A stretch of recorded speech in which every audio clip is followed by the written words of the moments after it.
Hello, everybody, and welcome to the Scuffed Podcast, the show where two goofy teenagers dive into the chaos of their own lives and the hilarity of their high school. I'm Etienne, and my co-host here is Dean, and thank you, everybody, and welcome to the Scuffed Podcast.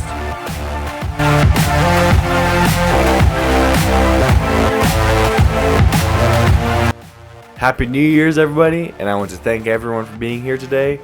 And today we're going to be talking about our New Year's traditions and just some funny things that have happened over the New Year's and what our New Year's looked like last night. So, to start off, my co-host here, Dean, he always hosts a New Year's party. And this year, we decided, well, why don't we invite our little friend group over? So we did some swing dance, we got in the hot tub for a while, just talked about life, our goals, and what we're planning on doing.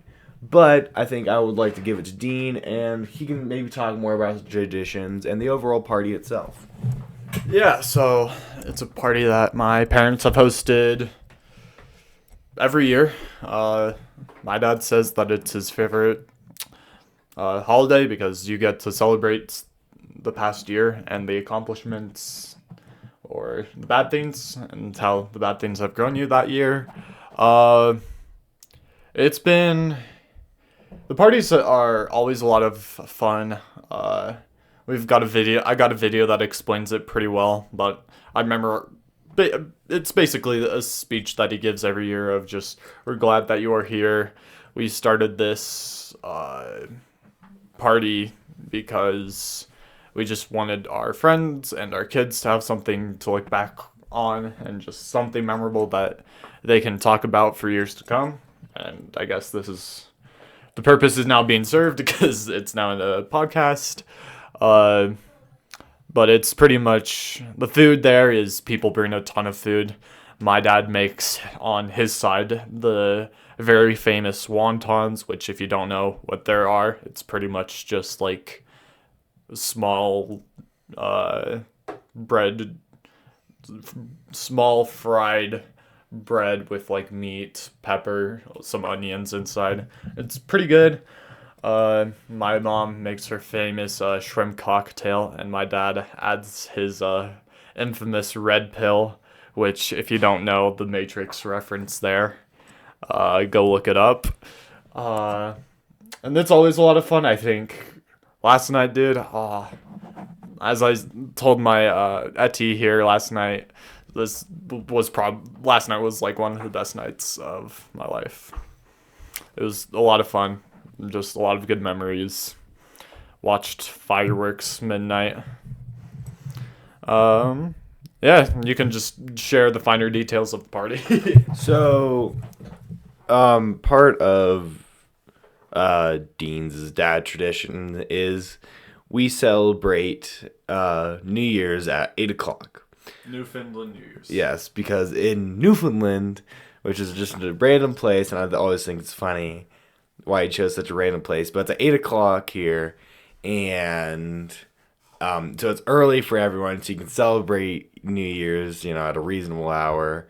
So it's Newfoundland New Year's. So it's always kind of, that's what midnight is. But, hold on, and I guess the story behind that, just to give a little bit more context, was that my parents did not, me and my siblings were younger, they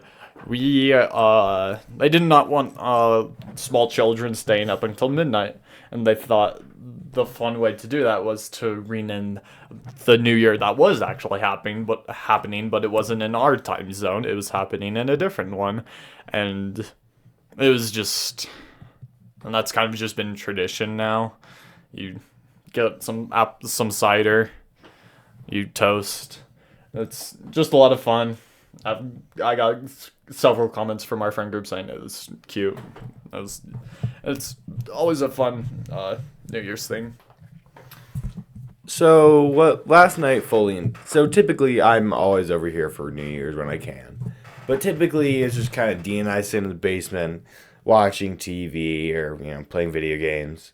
But we decided, Dean, and I'm very glad he did this, he decided, well, let's not be lonely losers sitting in the basement.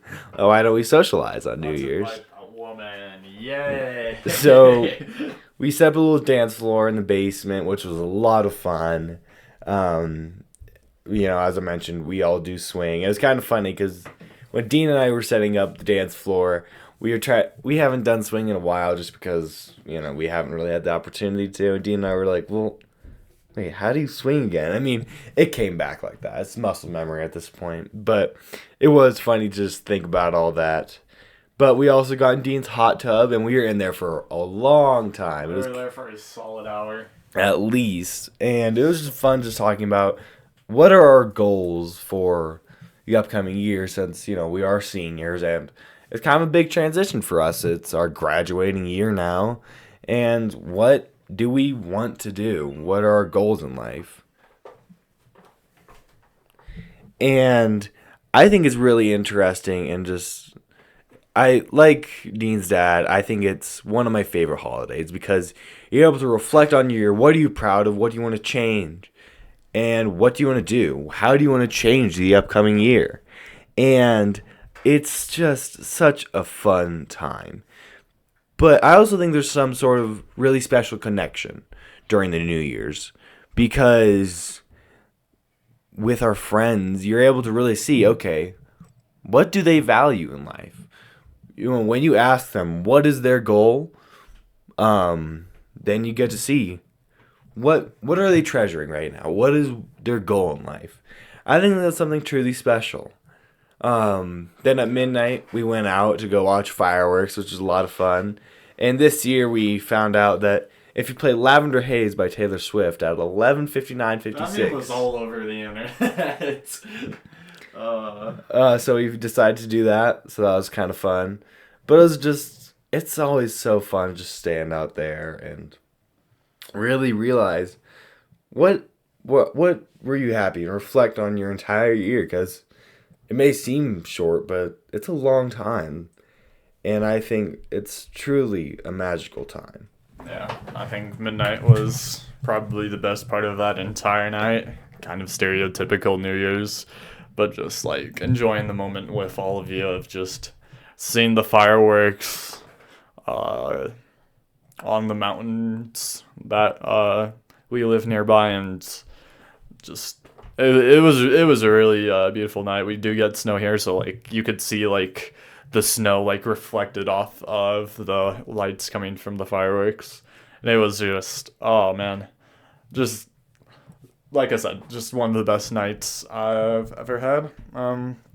So I guess we can just start with stories from the New Year's. I guess one silly, one meaningful. You got a silly one in mind? I'm trying to think. I mean, one thing that I found really funny last night is we kind of sectioned off the basement just for us seniors. And without fail, these kids kept coming down here and kicking Dean. And Dean's dad kept walking down. Hey, boys, get upstairs. Hey, what are you doing down here? And I always just think it's so funny to see everyone. Then another friend of ours who's in the grade below, he didn't really have anyone that he knew upstairs, and that's been the kind of the theme. So he was just like up and downstairs because like, oh yeah, we're gonna leave in 5 minutes, and then he wouldn't leave, and he kept coming downstairs. It was pretty funny. I think something that was kind of funny last night is a friend of ours. He stopped by for a couple hours last night, but he had to leave at 9 because his sister was hosting a party, so he wanted to be there too. And our friends were like, well, yeah, why don't we do this up, pretty late, but then we'll go, catch the tail end of that party. And we finally convinced them to stay up until midnight, which I'm glad we did. I didn't do any convincing. I was just like, you do whatever. That was all you, man. Oh, yeah. No, I was like, come on, please, you don't need him. Let's just stay over here. And I'm glad we did, because that was probably one of my favorite midnights we ever had, because like Dean said, it was very surreal, and I think it was special to kind of hug everybody, cheers, and just, one thing that we've done a couple of years, and I was glad to do it with everyone this year, was what is one word that you want to use to describe 2024? And I think it was very fun to hear everyone's. One of our friends was dumpster fire, which is 2 words, but I think that's funny. Even though we haven't experienced it 2024 yet, it's already a dumpster fire. But then I called our friend in a very somewhat menacing tone. I was like, we have won. Our friends are staying here tonight. And I think that was just a funny moment from last night. Something that I always found interesting is that Dean, for the longest time, and still somewhat is, he went to bed really, really early, especially in middle school and even a little bit into true. high school. I mean, not a bad thing. He was a good sleeper, but sometimes he'd be like, "Oh yep, going to gotta get off, man. It's like 8:30. Like, come on, man." Yeah, no. But I never got him to stay up until midnight. For as many years as I tried, he just could not for the life of him. And then last year, I finally got to do it for the first time ever. And I was sick. So, up until really, kind of beginning of 2023, actually, I started like staying up way later. But I've kind of always like my body had its own sleep schedule, and by like 8 to 9 between those times, I was going to bed, and I definitely got a lot of sleep, which does help you at school and stuff. But as Etienne said, I did miss out on a lot of late night gaming sessions. But yeah, this year I did it. As I said, or as I mentioned previously, I did get sick on New Year's Day, and I was just like throwing up, having a cold, watching I forget which Batman series it was, but I watched the entirety of that. Because I was that sick and I was just like glued to the TV.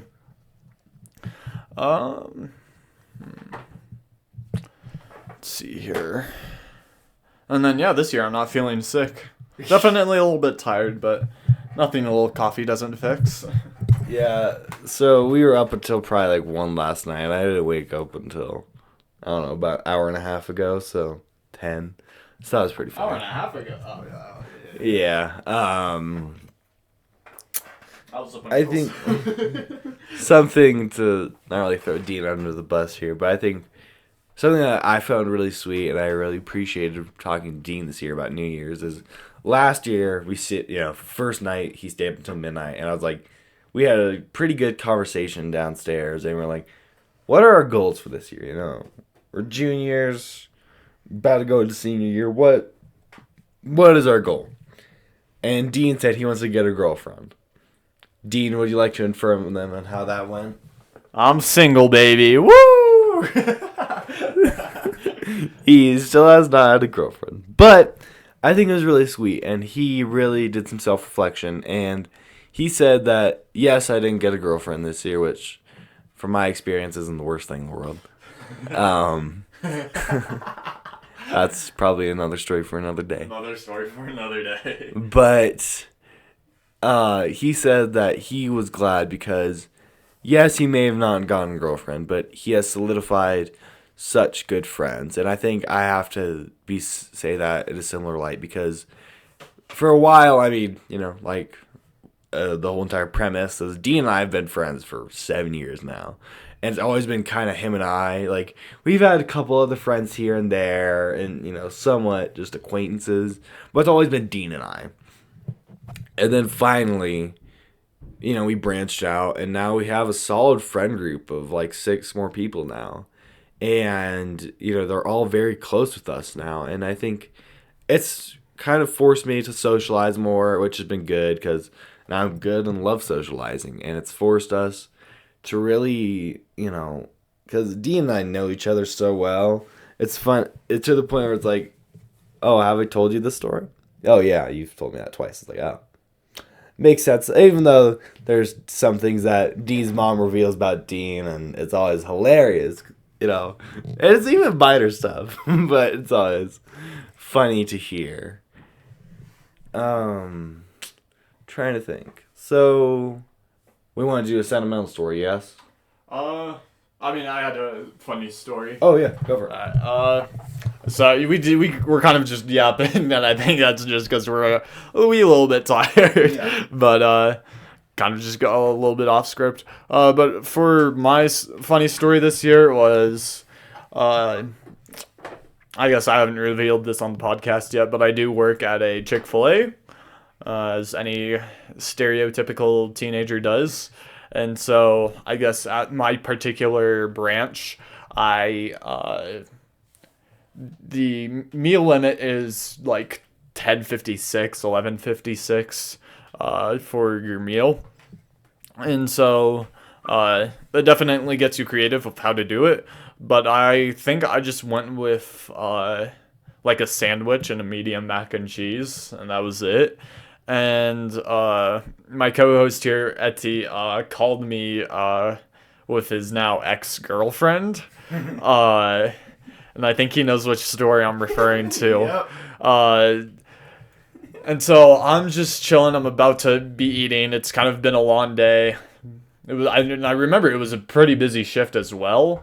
So I'm sitting down, and then I just get a call from Etty saying, and he props to him. This was great acting, but he was just like pretending to cry on the phone. It's just like, bro, me and and I'm just like, oh shoot, I have to give like my boy a call, check up on, see how he's doing, but I don't want to be doing it in a Chick-fil-A and eating. So I throw all my food away, get back out, and I'm texting him like, let me just throw away my food, I'll be right out. And then as soon as I get to my car, I double check my phone, and it's his ex-girlfriend just spamming, no, it was all a joke.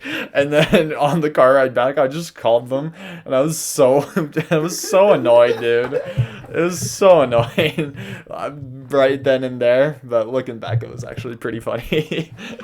Another funny thing to come out of this year that, we still have to figure out is, and this happened relatively recently, someone put a bunch of little plastic ducks in Dean's car. Oh my god. And we have yet to figure out, so one of our friends knows exactly who it is, and she has yet to even reveal who it is, which props to her for keeping a secret. I respect it. I probably won't figure that out until like my deathbed. Yeah, probably. It's going to be like graduation. Someone did it. It's going to be really funny. But Dean, on the car ride home from a little Christmas party we attended, saw a bunch of ducks in the car. And he could not. He was like, what the heck is all this? And he kept fighting them. And when we finally drove back to my house, he got out of the car, looked for them everywhere, and he still has. And I mean, I don't think I think I found all of the ducks. By now, but even the other day, I was probably, I think, our last recording session. Dean was driving me home, and he pulled down his visor because the sun was in his face, and there was another duck there. It's like, what the heck is all this?